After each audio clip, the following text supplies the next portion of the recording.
Buenos días. Antes que nada agradezco el honor, literalmente, de tener la oportunidad de platicar con ustedes sobre una de mis pasiones, la función vestibular. Les agradezco mucho su atención y les pido por favor que, aunque sea una conferencia magistral, me permitan romper un poco la formalidad, charlando como acostumbro en el escenario, no en el podio, porque cuando se habla con los amigos es más amable platicar, y eso es lo que pretendo. Cuando hablamos de función vestibular, no podemos evitar pensar en el laberinto del oído interno, pero no lo podemos relacionar a una sensación. Eso es lo que ha hecho que a través del tiempo, cada vez que dialogamos sobre función vestibular, pensemos en la clínica. De ahí la enorme oportunidad que tienen todos ustedes y que tuve yo de acercarme a la función a través de la disfunción. Es el órgano de los sentidos que por estrella, literalmente, nos ha enseñado de sí a través de las carencias antes de enseñarnos a través de las sensaciones y percepciones. Tuve la oportunidad, muy afortunada, de ingresar a la residencia médica en un momento en que no se tenía completado el programa, no se tenía consolidado qué deberíamos de ver en este aspecto. Fui muy afortunada. Pude rotar por áreas de neurología, de de electrofisiología, de neurooftalmología. Pude hacer guardias en terapia intensiva. Fue una bendición, porque nunca imaginé que iba a tener la oportunidad de ser testigo de cómo en las últimas 2 décadas se ha ido desvelando la relevancia que tiene la función vestibular, mucho más allá de lo que la clínica nos permite identificar. Este esquema es básico, es lo que aprendemos por función vestibular. Nos está hablando de la percepción de vértigo, ya está actualizado porque incluye desviación de lo que está vertical, del vector gravitacional. Nos está hablando de los trastornos oculomotores que tanto trabajo nos cuesta aprender en la residencia. Nos está hablando del equilibrio postural. Y así podemos concebir la función vestibular a través de sus manifestaciones clínicas, que son reflejo de los, a su vez, reflejos básicos que acabamos de ver en el esquema anterior. Y cómo se caracterizan diferentes entidades clínicas a través de esas manifestaciones clínicas, y así concebimos qué es la función. Un poco más allá, podemos concebir también que la disfunción vestibular se traduce en síntomas autónomos, síntomas vegetativos. Tema que hasta hoy ocupa laboratorios grandes de investigación de fisiología, porque ha costado mucho trabajo develar la influencia vestibular primaria en la función autónoma. Ese tipo de estudios son los que se tienen que realizar para identificar hallazgos mínimos como una atenuación de la respuesta barorrefleja en pacientes con vértigo postural paroxístico benigno. Toda esa tecnología, ¿por qué? Porque la vía vestibular está embebida en la vía autónoma. Y describir con detalle en un gato es más fácil, es lo que se ha hecho. Pero cuando pasamos a primates, y todavía más cuando pasamos al ser humano, es mucho más difícil. Pero entonces, ¿hasta ahí nos debemos quedar? No. Como ustedes saben, la información de ambos laberintos nos está dando sustento al equilibrio corporal, sí, en conjunto con otras aferencias sensoriales. Nos está dando sustento a la orientación corporal. Definitivamente eso es lo primero que percibe el paciente con lesión vestibular, pero también nos está dando sustento a otros aspectos de percepción y de cognición. En esta ocasión no voy a incluir atención, que es un tema en sí mismo. Pero me voy a permitir llevarlos conmigo como turistas a mirar, aunque sea de lejos, aspectos de la función vestibular que, como les mencionaba en un principio, se han ido develando poco a poco en los últimos años. Así tenemos el primero obvio, que es la navegación, que es la dirección al caminar, cómo sé hacia dónde se está moviendo mi cabeza, cómo sé qué movimiento de la cabeza, cuánto debo de moverla con el cuello si yo quiero mirar a la pantalla. Esa es la vía que se reconoce actualmente, bastante compleja, pero que ha llegado el momento en que se ha caracterizado como efectiva en el ser humano, como dato anecdótico, por ejemplo, viendo hipotrofia en pacientes con lesión vestibular bilateral, hipotrofia en el hipocampo, o hipertrofia en taxistas entrenados. Eso es muy interesante, pero podemos llegar un poco más allá. El sistema vestibular no solo nos permite orientarnos en el espacio físico, también nos da sustento a la forma en que actualizamos nuestra orientación. En este gráfico lo que observan es la recuperación de pacientes con lesión vestibular unilateral sin ninguna otra enfermedad y que en el lapso de 3 meses recuperan su percepción de lo que está vertical y su error al estimar en dónde están ubicados en un ambiente cotidiano. ¿Por qué?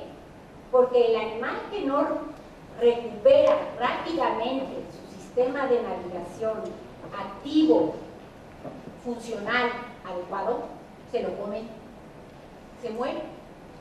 Pues igual sucede que en el ser humano la recuperación tiene que ser pronta, completa, para seguir siendo funcional. Ahora bien, no es solo la orientación en el espacio físico. En pacientes con lesión vestibular bilateral, a quienes se les ponen retos en computadora de cómo percibiría la necesidad de rotar un muñeco para llegar a una posición particular, tienen muchas más dificultades, tardan mucho más tiempo que un sujeto sin enfermedad. Y si se les pone el reto, que es el caso C, de rotar al muñeco dentro de la pantalla, también tienen dificultades.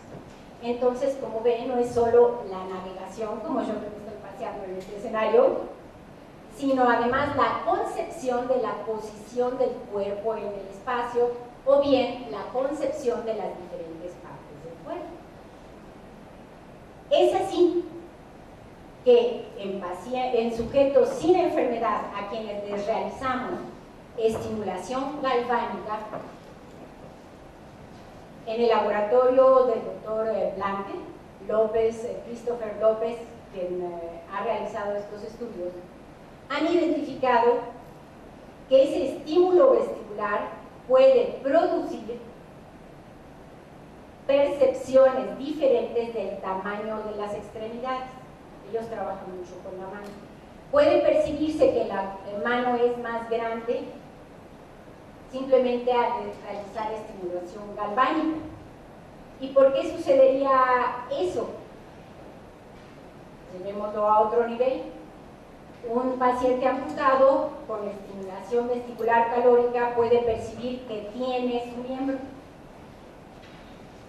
Un paciente que por lesión en el sistema nervioso central desconoce la mitad de su hemiespacio durante la estimulación calórica pertinente y del lado pertinente reconoce el hemiespacio que ignoraba. ¿Por qué sucede esto? Porque la información vestibular llega a centros que nos permiten integrar el esquema corporal, no solo la imagen corporal, como nos vemos, no. El esquema, la manera en que intrínsecamente tenemos embebido en el cerebro para poder ejecutar acciones, la conformación de nuestro cuerpo y las señales que recibimos. Si en este momento llegara un mosco y se me para en la cabeza, ¿cómo integra mi cerebro que se paró en la cabeza? Porque concibe hacia dónde está mi cerebro, hacia dónde está mi cabeza, hacia dónde está orientada y cuál es el punto. Sí, la somatosensación que se integra con otra información. Si tengo un estímulo doloroso, ¿cómo puedo alejar el miembro oportuna y adecuadamente de ese estímulo, teniendo la información simultánea de dónde está mi cuerpo y dónde recibí el estímulo por somatosensación? Entonces, el esquema corporal es básico, es referente, y la información vestibular forma parte de esa referencia.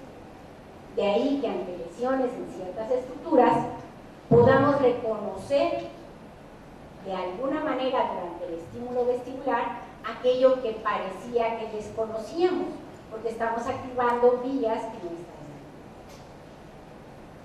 Y es de esta forma que hoy día en neurofisiología se está tratando de explicar esa influencia. No voy a entrar en detalle, es simplemente que se están construyendo modelos en información, en integración de información multisensorial. Aquí es el laboratorio principal que lo hace, es el doctor Peter Haggard, y a la cabeza está Elizabeth Ferrer, que están en Londres, en el Instituto Nacional de Neurología de Londres, realizando una serie de estudios precisamente relacionados a la integración, la percepción con influencia vestibular. Y es precisamente de ese laboratorio que me permito evocar un trabajo que es muy interesante. Este es el modelo por el cual se identifican neuronas bimodales que pueden modificar de alguna manera con la combinación vestibular y táctil la percepción táctil. Así tenemos que a sujetos que se les realiza estimulación galvánica unilateral se puede modificar la localización de estímulos táctiles en la mano mientras está efectuando el estímulo vestibular. Pero, más aún, no solo llega hasta ahí, sino si a esos mismos sujetos lo que se les estimula no es simplemente el tacto, sino se les da un estímulo doloroso, tenemos que mientras para el tacto se disminuye el umbral de percepción y se puede modificar la localización, para el dolor se aumenta el umbral al dolor en el momento en que se está efectuando, en este caso es estimulación calórica. Su modelo de estudio es estimulación calórica del lado izquierdo y todos sujetos de estos.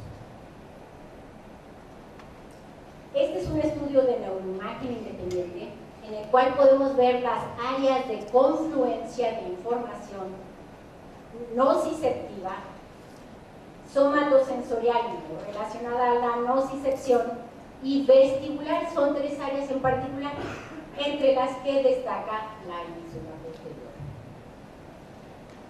Y así tenemos que, si bien se llegó a pensar en algún momento que la explicación de esa influencia vestibular sobre la nocicepción era a través de la somatosensación, al realizar experimentos con estimulación no táctil, se comprobó el aumento del umbral, por lo que se descarta esta necesidad de fuente y el modelo vigente actual es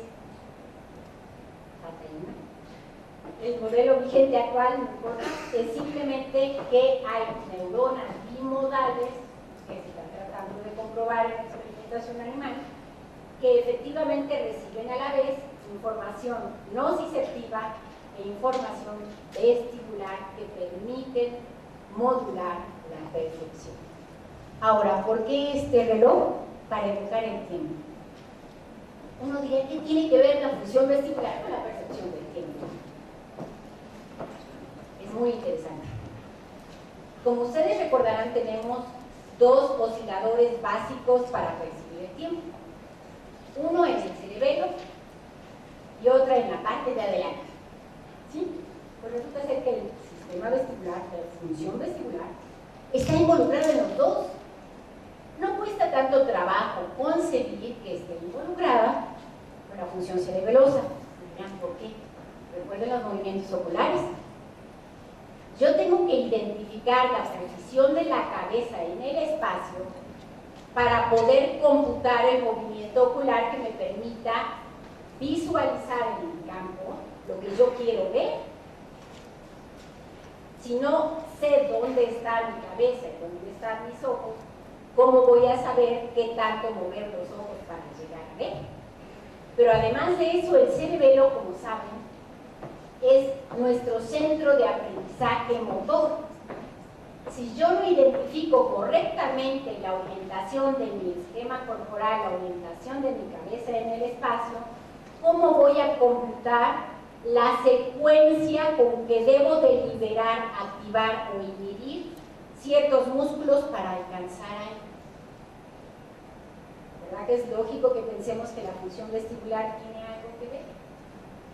Ahora bien, en el otro oscilador muy complejo y que está en estudio intensivo por diferentes laboratorios, se ha podido identificar, y esto desde hace décadas, que la función vestibular interviene.